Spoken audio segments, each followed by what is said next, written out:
All right, guys, so I want to give you a quick update on the driveway. As you can see, I leveled it out by hand the first day, actually, but then I got a call and ended up having to do a Zoom call and got distracted for the rest of the afternoon. But yeah, so gives you a little closer view. You can see the orange flags to the left and to the right are going to be the finish of the driveway. This is the culvert pipe. It's sticking out a little bit, but this is a full 14 yards of gravel, 3-inch minus. So what I've learned is gravel and crushed stone are two different things. When you think about a driveway with loose stone, when you drive over it, you can hear it crumbling. That's crushed stone. This is gravel, and it is actually comes with some much finer material as well. But this is where I'm at right now. I have a little bit to go on both sides. The green is the line that I'm pretty much gonna fill in. So there needs to be another load or so that comes in here to finish it off. It's a little high now. So let me see if I can give you guys an idea. Because basically when the dump truck dumped everything, as you saw in the video, it pretty much went right on top of the culvert pipe. So it was a lot of material to spread out. So I was able to spread it out.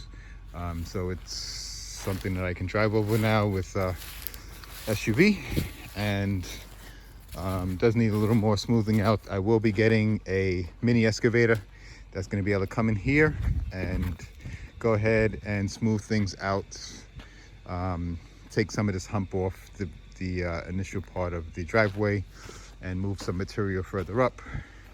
And then there's a couple of humps here. You can see one here. I had to get that down in order to get across it.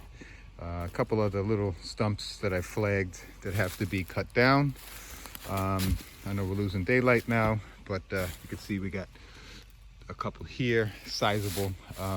But the original logging trail, the track is to one side is to the left of those stumps, and the other side is somewhere here.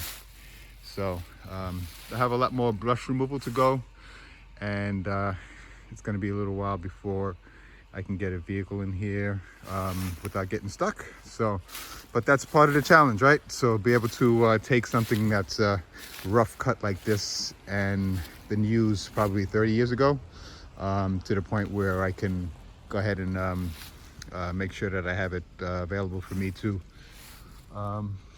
be able to get in and out of the property. The next day. All right, so you can probably hear the dump truck moving off.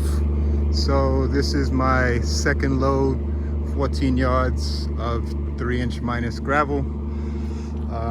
Basically, I want to finish off both sides of the driveway, to the left side here and to the right side here as well. So when I come up the road, I can make my right and have a little real estate to turn in and have enough width here in the driveway. So yeah, and as you can see behind the second pile is a skid steer. So I'm going to be showing probably a slow-mo of the skid steer and what I used, how I used it to clear off a lot of the driveway so far. So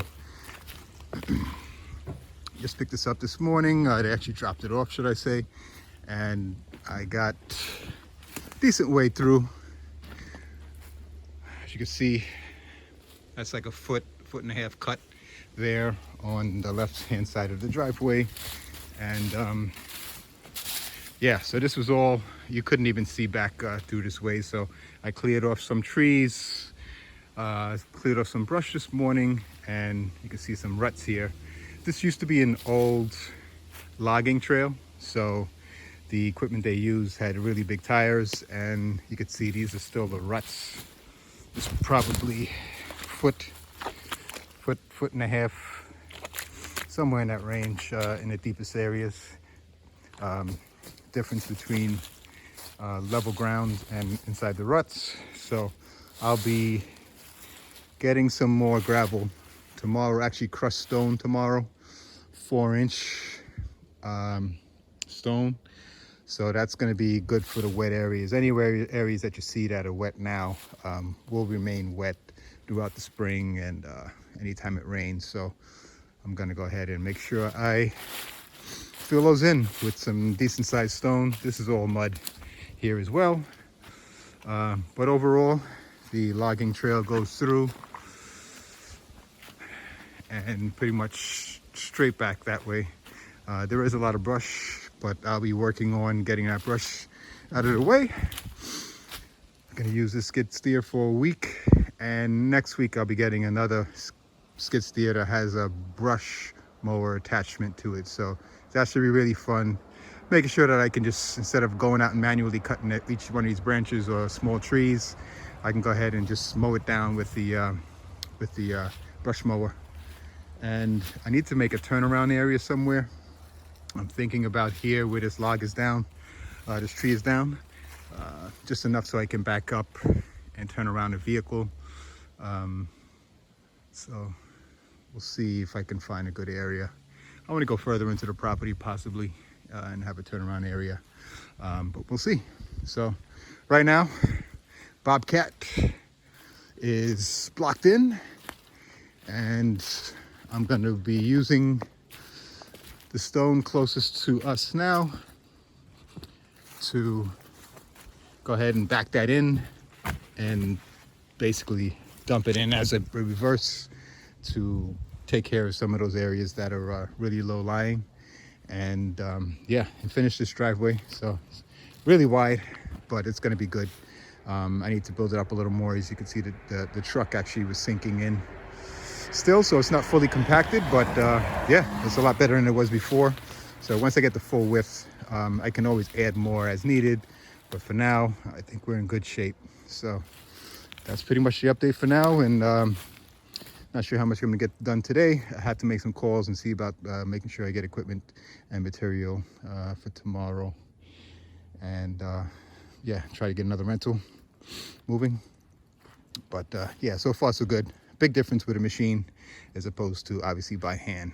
The first time I did this, I did it all by hand, 14 yards, and it was rough, but I got done in like 3 hours though. So but yeah, getting there, making good progress.